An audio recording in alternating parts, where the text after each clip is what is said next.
Happy Thursday, everyone, and welcome to Fantasy Football Today, DFS. My name is Sienna Jod, and of course, I am joined by Meg Schaup and Mike McLaurin. Meg and Mike, we've got 11 games to get through, 7, 1 o'clock, 4, 4 o'clock, if memory serves, and we've got, or maybe it's 5. Well, we'll find out as we get through the show here.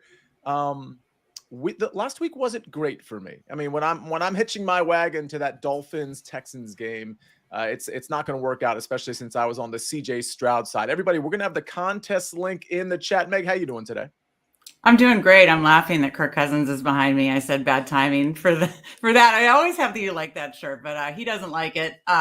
So we're moving on. Yeah. Yeah, it's the "you like that" T-shirt that's behind Meg. You gotta love that. Mike, how you doing today? Doing well. As you mentioned, a tough week last week for me. So best ball exposure, right? I advanced 33 teams to that next round. Long story short, we have one remaining entry. You had to finish first this week out of the 12. To advance the first round, it was 12. You had to finish first and second, then 12 again. You had to finish first. I had 11 entries finish second or third. I had Saquon Barkley and Derrick Henry in nearly every one of them. They combined for 14 points. Just a brutal ending, but we've still got one entry, and that's literally all it takes. So we're still alive and looking forward to this week. Quarterfinals are a buzzsaw. So don't feel bad. We're all there. Absolutely. All right, we've got Alan, Fantasy Life, Jason, James, all in the chat. Hit the like button if you could. Thanks for being in here. Ask away on any questions. We got a lot of games to get through, so we're going to get started. Hopefully, no fire alarms go off today. Let's start with maybe a fire alarm in Cleveland. Jameis Winston, the world's favorite quarterback, gets benched for Dorian Thompson-Robinson. Interesting game. We got a 47-point total here. Browns, 7.5-point dogs. Meg, I'm going to start with you. I mean, I have no issue with the 27 and change implied total with the Cincinnati Bengals going to Joe Burrow. I mean, I think there's a lot of value on this slate at the quarterback position, or at least a lot of perceived value that we're going to get to. Joe Burrow, Jamar Chase, it's pretty expensive. On the other side, DTR is only 4,800. Your thoughts in this game? Yeah, there's some other cheaper quarterback plays that I'm a little more interested. So not going there. I do think obviously Chase Brown's in play. Unfortunately, I don't have him in my best ball exposure that's left. So I'm kind of selfishly hoping he doesn't do well for where I'm at. But I do think he's in a good spot as a favorite. So I think Chase Brown's the play for me here. Mike, we were talking pre-show, and it looks like you have some interest in this game. I mean, which makes sense, right? It's a 47-point total. It doesn't look like the weather is going to be a big factor. Just going to be cold, and that's about it. Jerome Ford makes sense. Chase Brown makes sense. Your thoughts on Dorian Thompson-Robinson at 4,800? Yeah, I'll say I like this game a lot, honestly. I think it's you see the 47-point total outdoors late December. You would typically think this would be a 41, 42 kind of total. So I think you got to take note. But for me, Dorian Thompson-Robinson is definitely playable because anyone and everyone has put up points on the Cincinnati Bengals defense. And with Dorian Thompson-Robinson, you get the added upside of the rushing. You don't have large sample sizes to look at here, but even in games where he's been out there, you're going to see like 30, 40 rushing yards kind of going to be the floor there, in my opinion. So when you've got that essentially baked in, you don't need a whole lot to really go right the rest of the way. So I like him. I think that, you guys mentioned Jamar Chase, Chase Brown, and Joe Burrow. That kind of triple onslaught is a very expensive now. I actually kind of like playing Thompson-Robinson and then just playing Jamar Chase and Chase Brown and skipping the Joe Burrow portion of it because of the rushing upside you get with Thompson-Robinson. So my lone best ball entry does have Chase Brown still, so I'm definitely rooting there. But my biggest interest here is going to be Jamar Chase first. They're going to force feed him targets, 15 targets coming again. And I like Thompson-Robinson just because of the price point. Yeah, I don't have any argument here. I don't know. Did we address Jerome Ford at 5,600? It does seem like that's pretty decent value with, unfortunately, Nick Chubb sustaining that foot injury. I mean, he gets the ball in the passing game too, negative game script. It seems like an easy target for DTR to just get the ball out quick too. I don't have any faith in the Cleveland receivers, but Jerome Ford seems like at 5,600 could have tremendous value. Mike, your thoughts, and then Meg. Yeah, I was just looking. I do have some Jerome Ford. So I'm going to list the 5 running backs in terms of exposure when I have the computer build 2000 lineups. It's Jahmyr Gibbs, Chuba Hubbard, James Conner, Devon Achane, and then Jerome Ford ahead of Hmm. Chase Brown. So we've definitely got interest in Jerome Ford here in this game. Meg, are we in on Jerome Ford? I have a little concern of how much DTR will check down to him. But yes, I think in a negative game script, he'd be the one. I do also think they'll mix some other running backs in, but if he gets that check down, if he is the check down option in a negative game script, I get the case for it. Yeah, certainly the one thing going for him. I mean, the running backs behind him, Pierre Strong, or at least this is what I think the depth chart looks like. Pierre Strong, Deontay Foreman. Mm-hmm. I like Deontay Foreman as a running back, but he's more of like a grinder, get you those 2 yards. I mean, he's a little bit better than I'm describing, but Jerome Ford's certainly the more dynamic of those 3 running backs that I mentioned. All right, let's move on to another game with a high total. We've got the Lions and the Bears. This is a 48-point total. And if you've been listening to me really anywhere, I've been such a huge fade of the Chicago Bears and Caleb Williams specifically this entire year. With all of that said, and Mike, I'll start with you. Boy, if you were going to play Caleb Williams, it would be at home against a Detroit Lions defense that keeps losing players at a rate that doesn't seem like reality. I mean, it's just so unfortunate for a team that looked so good. Now that they're going to really have to lean on their offense, which is probably part of the reason people love Jahmyr Gibbs. We know Demont is injured. My question for you, Mike, is A, do you like this game? Again, 48-point total. And B, would you be willing to play Caleb Williams? Yeah, I'm definitely willing to play Caleb Williams. And I will say, I think the ownership's going to steam up a little bit just because of the stackability. Jahmyr Gibbs is essentially a free square this week, even at 7,500.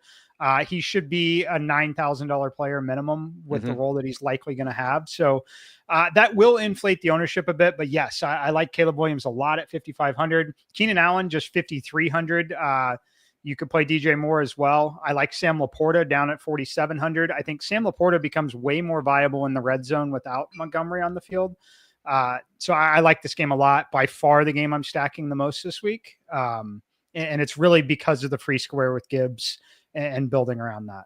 Let me ask you this. It sounds to me like if you're building around this game and you're definitely getting Jahmyr Gibbs in there, it probably means your simulations aren't probably including a lot of Amon-Ra St. Brown. Like he's probably out of most of those lineups. Yeah, not a lot of Amon-Ra, but mostly because it's prioritizing Jamar Chase at the high end. So it's going to be a lot of Jahmyr Gibbs, a lot of Sam Laporta, and more Bears stuff with Caleb. Because I'm confident that the Detroit Lions are still going to score points. Right. I just think that they're going to surrender points, which is going to put Caleb Williams in one of those awesome game scripts where they're just always down 10 points. Yeah, this is interesting, Meg, because I think their path is going to be through the pass. I mean, I think DeAndre Swift is an interesting contrarian play. If you wanted to get into this game with a couple of pieces, but get different parts of the game, I think DeAndre Swift would be an interesting play there at 5,600. But it's hard for me to ignore what Mike just said. I mean, I don't know that I'd be stacking Jared Goff, but Caleb Williams with maybe 2 pass catchers, it's so inexpensive. You can run it back with a chalky that, quote, free square at 7,500. Jahmyr Gibbs, your thoughts? Yeah, I mean, we don't need to analyze Jahmyr Gibbs. You guys have said it perfectly. He's a great play. So definitely in on Gibbs. I'm more probably interested in skinny stack. I have a lot of interest in Keenan Allen. Mike mentioned his price point. So don't know that I'll be doing a big stack in this game. But I certainly think if you wanted to stack up around Jahmyr Gibbs and do Goff, Gibbs, Laporta, or Goff, Gibbs, JMO, or whatever you can fit and bring it back with like a Keenan Allen or DJ Moore, I don't mind that. I likely personally will just be doing Gibbs and Keenan Allen, but I get the case for if you wanted to expand the pool. Yeah, I'll say this. Goff got, relatively ignored. I know some optimizers were showing Jared Goff last week, but got relatively ignored. And he was in, granted, that was a different game script than what we're going to have here because he was playing from behind against the Bills. Here, he's going to be playing most likely from ahead for a majority of the game, in spite of the fact that this one is in Chicago. But yeah, Caleb Williams, very intriguing to me. And again, it's largely because of his price, but also his stacking partners are so inexpensive. If we're going to have a Caleb game, this would be the one to do it. All right, Drew Lock is starting for the New York Giants. 42-point total. I mean, I'll say this. Drew Lock is better than Tommy DeVito. I don't think I'm breaking news there. That's at least my opinion. Atlanta Falcons, that's the bigger news. Michael Penix starting for Kirk Cousins. You've got that shirt behind you, Meg, which you called yourself out. I don't think anybody was going to notice, but here we are. Michael Penix, 4,500. Drew Lock, 4,900. We've got some pieces on each side, Meg, especially the Atlanta side. Of course, Bijan Robinson, 8,100. He makes a ton of sense with the game script and the workload he's getting relative to Tyler Algier. Drake London, Darnell Mooney, reasonable prices at 6,400 and 5,400. Your thoughts on this game, Meg? Yeah, I have some interest here. I mean, it's an unknown, but I have interest here with a cheap Michael Penix going against that Giants defense and stacking him with Drake London and or Darnell Mooney. So I do have a lot of interest there. I will say, if you didn't want to do that, and I don't know what exactly Bijan's ownership is coming in and now, but if we see it getting depressed by the end of the week because of Penix's ownership, then maybe you'd want to look at Bijan, because obviously he's in a great spot too and getting a ton of workload. I know they got very run heavy with Kirk struggling, but they certainly could still be run heavy to ease the rookie in. So I don't mind approaching it that way too. If you don't stack do a Penix stack, you could certainly approach it from the Bijan side. I'm not going to go to any Giants here. I know Neighbors is getting a big target share, but with bad quarterback play, there's just other places I like more. Mike, are we considering Michael Penix with a pass catcher and a Malik Neighbors run back? Yes, I definitely am here in this particular spot. I think the Penix, just the volume could be there because I don't think Atlanta is a good team at all. And I think the game's just going to be competitive, right? So I think that there's definitely some interest here. It's obviously the price point over everything.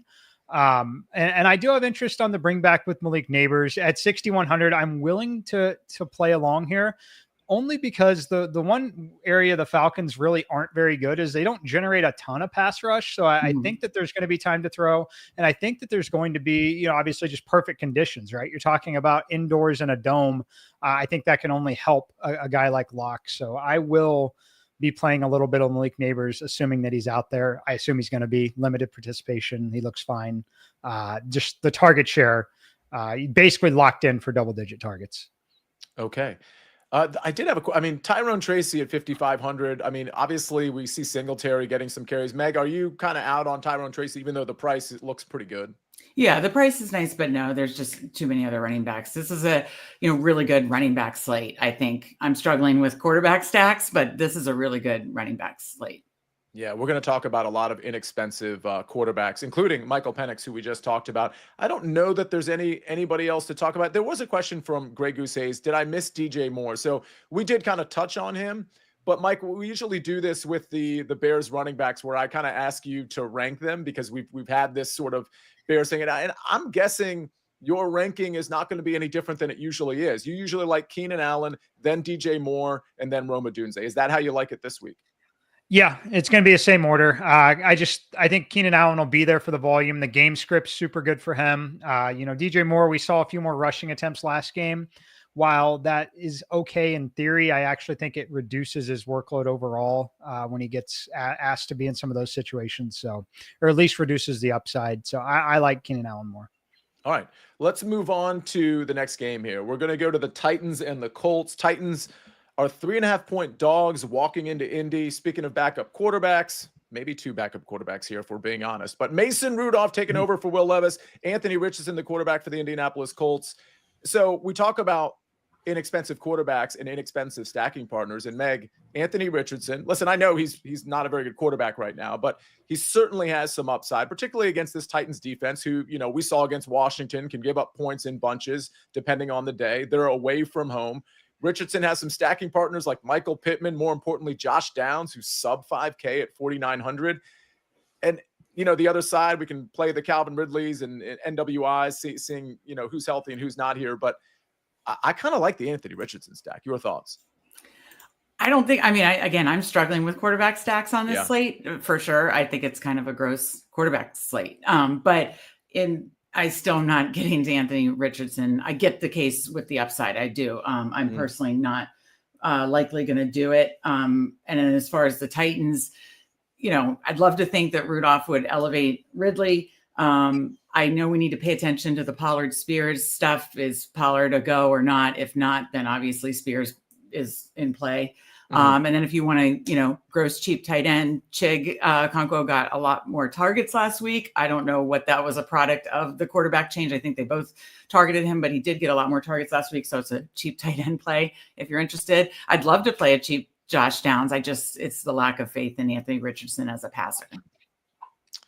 Makes sense. Mike, anything on the Colts side? Again, I'm intrigued by this week in particular. I'm intrigued by maybe going to Anthony Richardson, one additional time here. Your thoughts?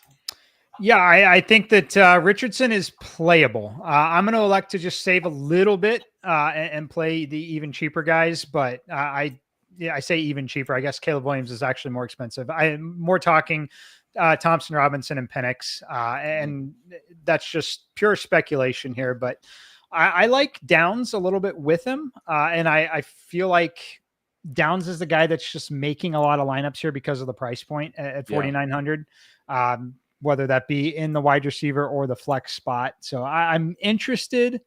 I could get to Calvin Ridley as well. Being in a dome, perfect conditions, certainly going to help a guy like Calvin Ridley. Don't love it though. I'm getting a lot of it, a lot of Ridley, a lot of Downs. But if you were to ask me, do I think that Downs could absolutely fail here? Yes. I think that there's definitely a scenario here where we're talking another single digit performance. Yeah. I'm probably still going to end up with a decent amount though. I mean, the reality is, when you're playing tournaments in DFS, the floor is going to be low for an Anthony Richardson lineup, but we know the ceiling, in a stack with Josh Downs is potentially quite high. So I'm going to be willing to play that. We'll talk about our cheat sheets and Mike's top 3 at each position after we go through these games. That's 4 1:00 games. We got 3 more 1:00 games to take care of. We're going to start with Arizona, Carolina, but we're going to wait until we hear a message from our partners. Baby, we are going to start a fire. From world-renowned clubs simply devastating to worldwide stars. Wrexham have done it. This incredible ride continues. The English Football League on CBS Sports Network and stream every match live on Paramount+. All right, we're back on Fantasy Football today. DFS, Arizona at Carolina. Cardinals laying 4.5 points, a 47-point total. A lot of big totals here. I mean, especially considering this time of year where it doesn't look like weather's going to impact many of these games outside of it just being cold, but not a lot of precipitation as of now on a Thursday afternoon, not a ton of wind. There's a lot of games to choose from, I guess is the point I'm making. Bryce Young, 5,300. Chuba Hubbard, popular guy these days, 6,800. Jalen Coker, interesting on the Carolina side at 4,200. Of course, Adam Thielen getting priced up a little bit these days at 5,600. The other side, Mike, I'll start with you. I mean, the Kyler Murray experience has been kind of troubling, particularly lately. I think early in the year, he was popping here and there. We're not really seeing it. Marvin Harrison not seeming to have these big pop games, not really getting the contested catches that you'd hope Marvin Harrison would get. James Conner, 7,100. Are we in or out on this game? I'll be in a little bit. I thought I was going to get to Kyler, and I think he's fine at 6,100. I think that the matchup is actually decent for them in games they got to win. James Conner I'll have some interest in. Chuba Hubbard, definitely one of the top running backs for me once again. Just I think the volume is going to be there. The guy that I'll play the most, though, is going to be Jalen Coker at 4,200. Just the price point, the value. For me, it's coming down to him versus Josh Downs, essentially. And I think I like some of the other pieces a little bit more here, particularly the running backs with Chuba Hubbard and James Conner. So I'm more likely now to go to the Coker side over Downs. But yeah, sprinkling in these individual pieces, definitely not stacking anything here. Very interesting, because as we're doing this, Meg, I'm seeing a decent amount of value, particularly at the receiver position. We know we have it at the quarterback position, but if we're getting this type of value at the receiver position, and if it actually hits, it incentivizes me to maybe do what might end up being the contrarian thing and paying up at quarterback, like with the Joe Burrow, for example, if everybody's going to kind of live in the the cost efficient quarterback range. We'll have to see to see where ownership ends up there. But your thoughts on this game? Yeah, I'm like Mike that I have a lot of interest in both the running backs in this game. James Conner, Chuba Hubbard, definitely have interest there. Obviously, I know everybody wants to see Trey McBride get a touchdown, and I think the Cardinals do too. I likely, as I typically do, I'm more likely to pay down for a tight end, but I get the case if you think he could get in the end zone and do what he's been doing from a volume standpoint. So get the case there. And then I'll point out, I get the case on on Coker's price, but then Adam Thielen, he kind of let us down a little bit, but he's still getting the target share. So I think Adam Thielen's still in play at, I believe, 5.6K. Yeah, he's 5,600. I think we can move on from this game. It doesn't look like it's going to be truly a stackable game for us, more like pulling out some pieces that you all just talked about. Let's move on to the Rams and the Jets. I'll tell everybody on Sportsline, the first pick I put in this week, which it's not that I have buyer's remorse, but the very cold weather does intimidate me a little bit with the Rams, but I laid the 3 points. I think it's 3.5 in a lot of places. So I guess I got some value here, but I laid the points against the Jets here. I was on the Jets team total last week. That ended up coming in. I think this is an interesting game, Mike, to potentially get some pieces in. Again, Rams on the road in a cold environment in New York, not the best situation, but it does look like Puka Nacua at 8K is getting some ownership. And it's hard to completely look away from Devontae Adams, Garrett Wilson, Devontae Adams having that big game last week. Are you in on anything in this game? Not planning to be right yet. Devontae Adams would be the first piece for me. Just the volume is good. The efficiency is getting a lot better. You question whether or not they've got stuff to play for, but I think that Aaron Rodgers and company, they're playing to prove that they should still have an opportunity to play again next year, essentially. So I do like Devontae Adams a little bit here. I'm not finding myself too much on Puka. Yeah, definitely underweight. It looks like he's around 20 to 23%. I've got 10. Yeah, so mostly just Devontae Adams would be the only piece I could get to here, it looks like.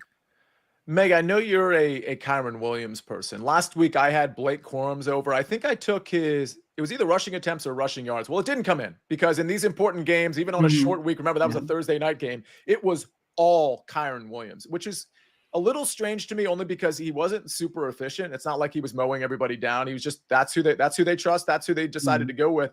Your thoughts on Kyron Williams here? Are you going back to him at 7,200? And are there other pieces like Cooper Kupp? We didn't even mention coming off that 0 game, but we know he can bounce back. I mean, he's Cooper Kupp. He's only 6,500. This Jets defense sustaining some injuries on their end. So, I mean, in spite of that, Rams are away, cold weather, East Coast game, all that stuff. They still could go off here. Your thoughts on this one?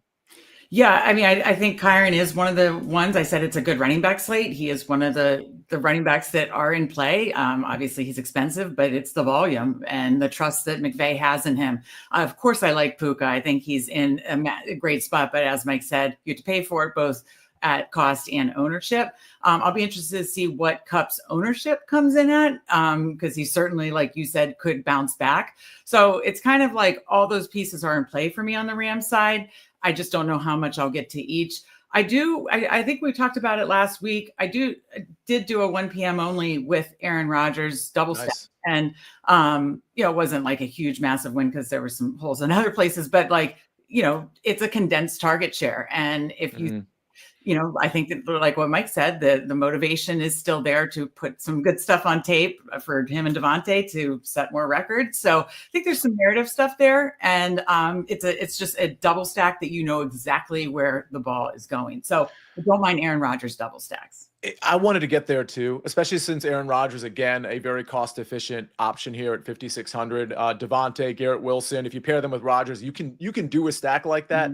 I think my issue was the reason I liked the Jets team total last week was because they were playing Jacksonville. And Jacksonville, with the way they play defense, the man coverage, the fact that they're just a bad defense already. I'm not saying the Rams are a great defense, but the reason Meg, I like your take on that because of the condensed target share and because of how they looked, particularly in the fourth quarter last week. I don't think I'm going to get there, but I don't hate the call here. Mike, real quick, -3. Do you like that play? I lean there. Okay. I do always worry about being outdoors this late in the season, cross country, East Coast, West Coast team to East Coast, and the start time, but lean there. The Jets, they're an interesting team because they're not great, but they're not as bad as their record. And the way that they're playing right now, they're definitely not as bad as their record. They had an easy schedule. It was a huge missed opportunity for them this season. Yeah. But they, you can laugh, but they're a lot closer to a playoff team than a bottom of the league team. Fair enough, especially when you see where the playoff teams are in the AFC. Like the Chargers and Broncos playing well this season, but those two, not great teams. The two teams that play tonight, they're regressing a little bit too. And I don't think the Jets are too far behind those teams. Meg, you had something before we move on to the Commanders game. I think I was going to ask Mike about ownership, what he thought ownership would come in on Kupp in this game. Cooper Kupp. Let's see if I've got. Because I think that's a I big would question mark. say, yeah, 5-6%, somewhere in there. Less than 10. Yeah. Interesting. Yeah. You could have a bounce back game here with Cooper Kupp at 6,500, 25, almost a 25-point implied total for the Rams, which isn't nothing. So interesting. All right. Good question. Philadelphia Eagles, Washington Commanders. This one I think is still at 3.5. I wouldn't be shocked if this moves to 4 before kickoff. We got about a 45.5 point total here. Meg, of course, I'm going to start with you. We're the Commanders fans. I think this one could get ugly. Mm-hmm. Maybe it doesn't because it's a division game and all of that stuff. We usually play the Eagles pretty tight, or at least lately, the last few years here. I don't know. This could get away from them based on what I've seen from Washington the last 3, 4, 5 weeks here. Either way, any fantasy intrigue here? Jane Daniels, 7,300. I don't think we're playing any Washington people, not even Terry McLaurin at 7,300 against this particular defense. The other side of the ball, I could see Saquon Barkley getting loose at 8,300. We got Jalen Hurts, 7,800. A.J. Brown, 7,800. This feels like a game we're just not playing. Yeah, the only piece that I would say is if we think Saquon's going to come in at low ownership, a Saquon contrarian play, he went off for 2 touchdowns in this matchup. What ownership are you seeing on Saquon currently, Mike? Around 10 to 12. Okay, I thought he was coming in lower. So, if he was coming in lower, I definitely would have interest because, he, obviously exploded in this matchup the last time, and I could see him doing it again. Yeah, Mike, any thoughts here on Barkley or anybody else in this game? Yeah, the only thing I'm getting in this game, which we can all laugh, is De'Ami Brown at 3,400. And the reason why, the computer's going to love him every week, right? Because the price never moves. He's just 3,400. He's actually getting targets. Like he's actually getting the ball thrown to him. I know this game is a 3.5 point spread. It's a 3.5 point spread, but I don't think it would shock anyone if the Commanders were down 10 at some point in the second half of this game, kind of throwing the football. So for me at 3,400, getting 3 to 4 targets in games where they're actually ahead, I think is interesting because I think he could get 6-7 targets if they are trailing in this particular game at 3,400. I'm not saying it's a great play for your lineup, but if you were considering someone like Josh Downs or Jalen Coker and the extra money here, like he's $1,500 cheaper than Josh Downs, there's definitely a scenario where he matches Josh Downs on the day that Josh Downs doesn't score a touchdown. Meg, I think the upside for a guy like Ben Sinnott is probably capped enough for me to maybe ignore his price tag at 2,800. But if memory serves, Zach Ertz with a concussion, probably not playing this week. Any consideration to get the price relief? I don't know, maybe in 2 tight end lineups. Would you even consider Ben Sinnott? I mean, I have so much anger that the people that drafted Ben Sinnott might get lucky here because I thought it was a terrible pick. So letting that anger go. I don't know. There's another cheap tight end that I'm going to talk about later that is my absolute favorite. You have to pay a little bit more for it, but I would rather go to that cheap tight end even at more ownership. So likely no, but it could happen, cheap tight end. If he's running enough routes can get there because he's only 2,800, I believe. Yeah. Mike, any chance your simulations have him popping up at all? Didn't stick out in my mind, but let's see. And I think go ahead. Not really. Okay. He did sneak into the player pool just barely, but no, not really. All right. Well, I don't know. Maybe we'll get some coach speak. Hey, we're really going to target Ben Sinnott, but I doubt that's going to happen. I hope not. I'm so mad. You teased a tight end you like at a cheap price. There's a few tight ends we can talk about or that we will talk about. We got the 4:00 games still to cover, and we're going to do it. Oh, wait. Let's cover one of the games first, and then we're going to take a break. Vikings -3 at the Seahawks. This is interesting. Meg, I'll start with you. Geno Smith looks like he's going to play. Mhm. I didn't think that was going to happen. Kenneth Walker, we're still not sure about. I think he's trending to not playing. Zach Charbonnet at 6K is going to be great if Kenneth Walker is out, but we're going to have to wait on the news on that. JSN is like the wide receiver 1, and it's not even close. I don't know if DK Metcalf is still nursing an injury. He looked fine on the field. He got 3 targets last week, caught all 3. JSN got $1 billion. And by $1 billion, I mean 12, and he caught most of his. I mean, Geno was locked in on JSN, was barely even looking at DK Metcalf. Are you any interest in this game? It's a pretty low total at 43.5. The Vikings side, Justin Jefferson, 8,200, Jordan Addison, 6,200, Hawkinson, 4,800, AJ, 6,400. I think I'm out on this one. The prices make it a little more prohibitive, but I do like the receivers in this game. I do like Justin Jefferson, Jordan Addison, JSN. I do like those 3 receivers a lot. And I don't mind Hawkinson, honestly, at his price too. But it's just the prices. I don't know if I'll get there with, other, likely expensive running backs that I want to get to and stuff like that. So I get the case for those receivers. Don't know if I'll get there or not, but I get the case for all 3 of those receivers. Yeah, Mike, I probably misspoke a little bit because I'm not necessarily out on this game if we get Zach Charbonnet as the starter. And it's hard to ignore JSN at 6K. What are your thoughts on this one? My thoughts are we might get Kenny McIntosh as the starter. I think that there's a chance Charbonnet doesn't play here as well. He missed practice with the oblique injury, and they've put him through a lot recently with Kenneth Walker being out. My best ball team hopes that he's in because I have Charbonnet on the best ball team. I need that one badly. But at 4K, a lead running back in this offense could definitely be playable, particularly with a beat up quarterback that could be looking to dump the ball off. So we'll have to monitor that. My guess is Charbonnet still plays and ultimately gets a practice in either today or tomorrow. But it is worth noting that both Walker and Charbonnet have missed practice. I think Walker is out. I think Walker's probably out for the season, but we'll see. I like JSN. He's clearly wide receiver 1. I think Aaron Jones is interesting as well. I know the Vikings throw the football a ton, but I think this could be a situation, particularly if the Seattle guys are really banged up and not actually going to play and Geno's really hurt. I could see the Vikings kind of running the football a little more here.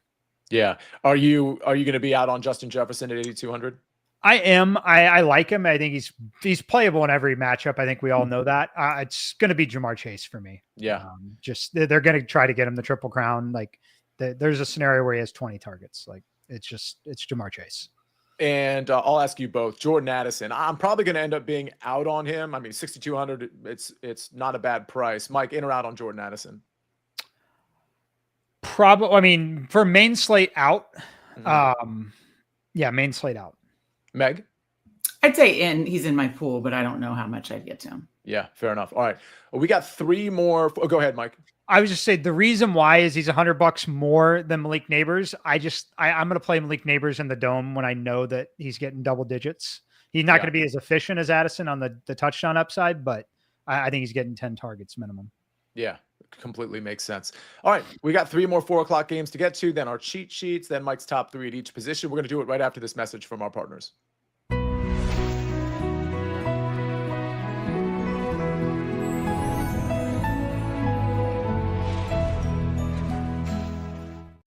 All right, we move on. Patriots, Bills, 14-point spread, or is it 14.5? I think it's still 14. 46.5-point total. Implied total for the Bills, 30. Meg, I think people look at games like this and they're like, well, we're not going to have that back and forth. But we've seen that before with like the Lions a couple of weeks ago where their implied total was in the 30 range and they went off because you got to get to 30 somehow, right? So my question for you is, have you considered this game at all? It's really hard to stack Josh Allen for obvious reasons. It's really hard to play James Cook, in my opinion, when Ty Johnson's getting so much run and in the passing game as well. Ray Davis getting a few looks as well. Josh Allen, 8,700. I mean, this is one of those situations where it's like, well, maybe nobody plays Josh Allen because of how this game sets up and all the value at the quarterback position everywhere else. Would that make you consider Josh Allen, or are you just out on this game? Certainly the run back options aren't very good. Yeah, I kind of noted that I don't think it's a very good quarterback slate. So if you just want to say, well, I'm going to play the best quarterback on the slate who does have the highest upside, I get it. And so Yeah. he's definitely in my quarterback pool for that reason without forcing any stack at all, because we know that is very, very hard to predict. And I don't do enough lineups personally to try to play that guessing game. So I would say just Josh Allen is for me in this game is pretty simple. Mike, I I'm see. interested in. Yeah, Mike, I see plenty of optimizers that will throw in a quarterback in a quote optimal lineup and have no other pieces in the game. No stack, no run back. They just move on to the value and the upside everywhere else. This seems like a pretty good candidate for that. Like, I haven't decided that I'm getting there, but again, with value kind of opening up potentially in other places, Josh Allen at 8,700, I don't hate it. Your thoughts here? Yeah, I don't mind it. I'm going to elect to move on from it. Personally, I just think their only mission at this point is to not get him hurt. Yeah, that's true. I really don't think that he has quite the huge game here. I have a little interest in Hunter Henry at 4,100, but mostly going to be off of it. You could obviously always talk me into the Bills defense here. But yeah, mostly going to be off the game other than Hunter Henry. Yeah, it's a good point because when they're up, there's not going to be enough pushback from the Patriots like you might have gotten from the Detroit Lions for them to invest in dropping Josh Allen back and having him scramble. It could be kind of the James Cook, Ty Johnson, Ray Davis show in the second half. So that's actually that'll get me off of Josh Allen, but it is still worthy of noting that it is a 30 and change implied total for the Buffalo Bills. So do with that what you will. Well, speaking of the 49ers and the Dolphins will not be playing in the playoffs. Two franchises that had high expectations this year. They have been dashed. We've got the 49ers as I think this line's still right around pick 'em. 49ers +1 at the Dolphins, 44.5 point total. Everybody knows I was invested. Mike, you were too in the Tua side against Houston last week and the CJ Stroud side, Nico Collins, Tyreek Hill, Jonnu Smith, Waddle, Achane. It looked like it could have some DFS goodness in it. I don't hate going back to this game, to be honest with you. Mike, I'm going to start with you. Are you interested or are you just going other places? Looks like I'm going other places, mostly, at least from a stacking standpoint. I have a little interest still in Tyreek Hill at 6,900. It's cheap for what he offers in terms of upside. Devon Achane is the other piece. I don't think I'm getting anything on the San Francisco side, though. All right. Meg, Isaac Guerrero, it's interesting. He's 6,700. I thought he would be like way cheaper. Not that he necessarily deserves to be cheaper, but 6,700, I think I'm off that. I think Juwan Jennings is always interesting. I think this is a sneaky game that could have some potential shootout appeal in spite of the fact that the total is a little low. I mean, a Brock Purdy stack to like a Juwan Jennings, George Kittle, like I don't hate it, particularly in the afternoon slate only. With that said, I have a lot of I'm shy to play this game. Are you interested in anything on either side? Yeah, I'm shy to play this game as well. I think that's a good call if you want to do that like in an afternoon only. I get the case for that, but I'm a little shy. I think the only pieces are kind of Tyreek Hill maybe on the Dolphins side and Juwan Jennings on the San Francisco side. Isaac Guerrero is intriguing, but the price is just too high, I think. Yeah, I agree. Mike, I don't know if you addressed this. Devon Achane, are we in or out at 7,400? I have a little interest there. Not going to be a core play by any means, but I think he's fine in tournaments. Okay, and Meg, I have to ask you. You're the Jonnu Smith whisperer. 5,500 in or out on Jonnu? Well, I'm certainly rooting for him for some best ball shares. So I'd say he's in my pool, but again, I will likely go cheaper. And finally, before we toggle to the next game, Tyreek Hill is only 6,900 as a lone piece, maybe, Mike, as opposed to a stack, but also certainly stack considerations, I guess, too. I got to say, I had Tyreek Hill's over receiving yards last week, and it wasn't working out, but there was that final throw that would have gotten him over it, but it was picked off by, I think, Derek Stingley, who had perfect coverage on Tyreek Hill, and I kind of thought Tyreek was going to wrestle it from his hands. I would have hit the over. But anyway, nobody wants to hear about my sob stories. Tyreek Hill, 6,900, yes or no, Mike? The computer says yes. I'm kind of leaning towards no, only because he didn't practice. It's the wrist injury. We've seen him play through the injury when things have really mattered. Now that things don't matter so much. Yeah. To be determined. I can't give you an answer on it just yet. Yeah, fair enough. I do think monitoring what's going on with the Dolphins offensive line kind of matters as it pertains to the passing game, even though Tua gets it out real quick.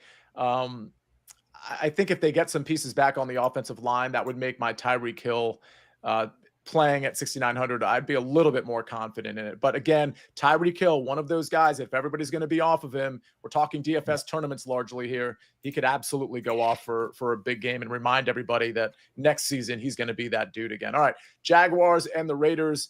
It looks like for the Raiders, we've got Aiden O'Connell back as opposed to Desmond Ridder. Mac Jones on the other side. Mac Jones, at 5,200, he's playing okay because we see Brian Thomas kind of going off here. Brenton Strange has been really good, particularly last week. Running game there, it kind of toggles back and forth between Etienne and Bigsby. Meg, I'm going to start with you. You said you liked a cheap tight end. I'm thinking it's in this game. It is. It's Brendan Strange. You just said it. He likely will garner some ownership. I really don't care. He's getting the target share. And at that price, I just think he's likely to pay it off. And then I also have a ton of interest in Brian Thomas Jr., which made me think, should I like Mac Jones? It just feels so gross. And that goes back to the whole, I think this quarterback slate is kind of gross. But I mean, I guess if you wanted to stack Mac Jones with Brenton Strange and Brian Thomas Jr., it makes sense because I do really love both of those receiving options for the Jaguars. Mm-hmm. Fair enough. Mike, any interest in this game? Brenton Strange, yeah, as long as he plays, I think he's going to. He limited participation in practice. I think he's fine. Definitely if you're playing double tight ends, so I like that a lot. On the other side, Jacoby Myers is always someone that's kind of interesting, particularly with the better quarterback play. Yeah, mostly those two, though. No, definitely not stacking. I like Jacoby Myers. I think the upside is a little limited here, but at 5,800, he could be an absolute volume a monster. Brock Bowers, let me ask you this, Mike. I don't know that a lot of people are going to get to expensive tight ends this week, Mike, and then Meg on this one. Let's say you were playing a 2 tight end lineup and you just wanted to force in a Brock Bowers or a Trey McBride. It would be Trey McBride, correct? Yeah, I'll lean towards McBride there. Yeah, between those two, I'll lean towards that direction. I think I'm more likely to play Laporta and Strange together, and that's going to allow me to play Gibbs, Jamar Chase, and one other big spin that I like. Meg, any thoughts on Trey versus Brock? Yeah, if it was between those two, I'd go McBride. Okay. Must be trouble in the chat. Says 49ers secondary is suspect. True. I mean, listen, Tyreek Hill, like a Tua stack. We've liked Tua stacks before. If we see this 49ers team really wilt and kind of give up away from home playing, it's a 4:00 game, but still having to go to the East Coast. I mean, I could see Tua having one of those big games where you double stack him with, Jonnu and Tyreek or whatever, throw in Achane, you kind of have that mix. It wouldn't shock me if that stack goes off, especially if nobody's playing it. Maybe that's the direction to go with at least a couple of your lineups. Did we already go through? We already went through 11 games. That's amazing. We're either getting really good at this or really bad at this. It's one of the two. Don't forget the contest. If you're watching us live, it's in the chat. And if you're watching us live on Twitter, you can come over to YouTube on the Fantasy Football Today YouTube channel, and you can ask questions or make comments. But if you're listening to the podcast, get into our contest. It's only $5. It's really fun. Get involved with everybody there. All right, let's get to Meg. We're going to get to your cheat sheet.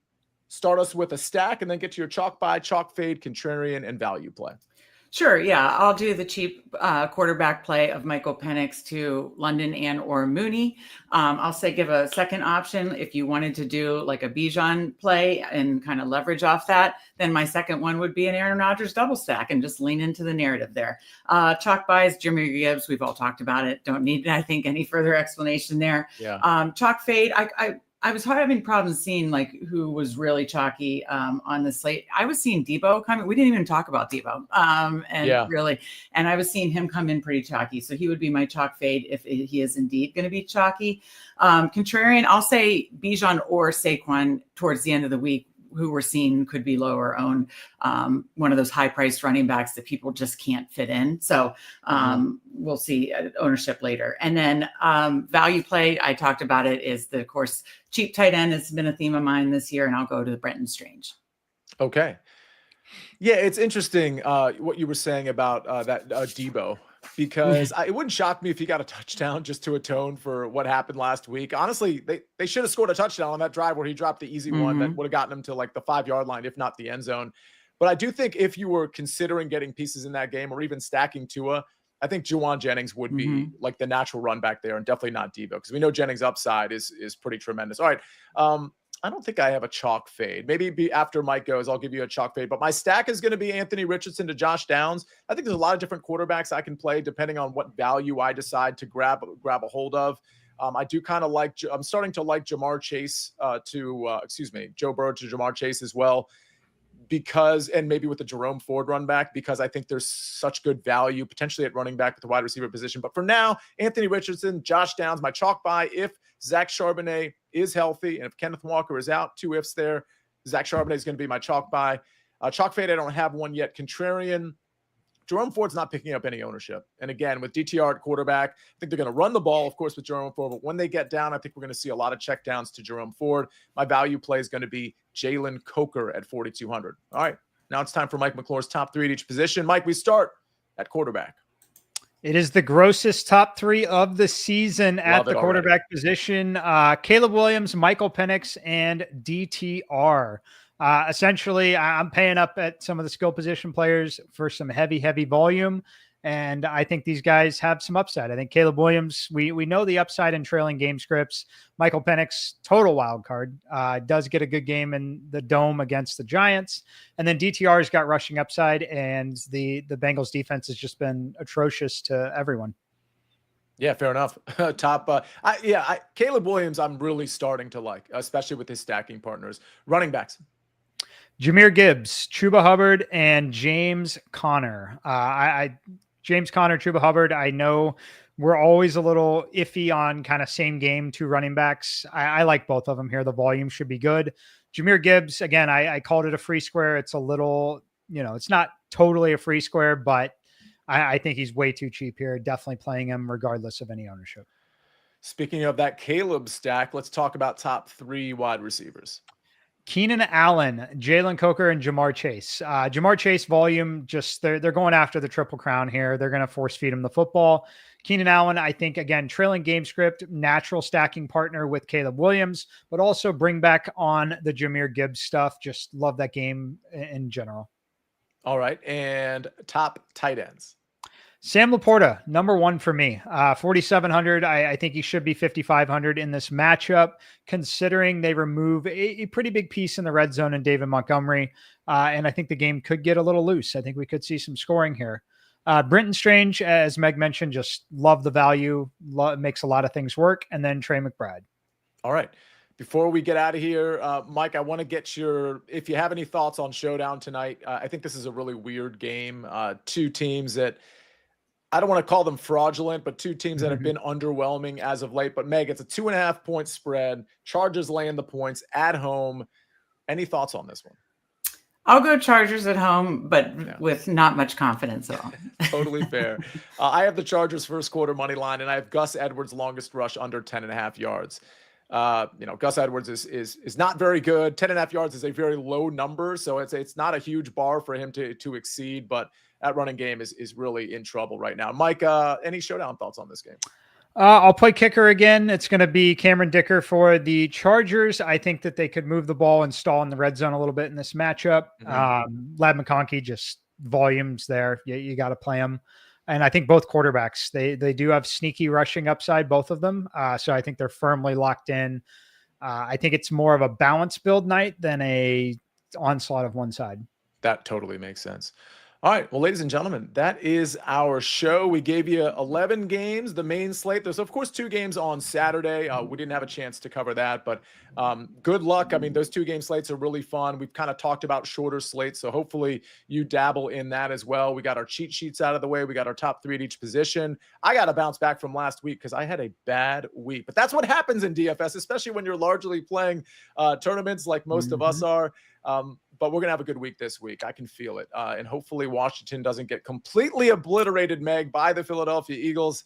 We got to get to the playoffs and see what happens from there. On behalf of Mike McClure, Meg Schaub, and of course, Nada on the 1s and 2s and 3s and 4s making this show happen. My name is Sia Najad. This is Fantasy Football Today, DFS.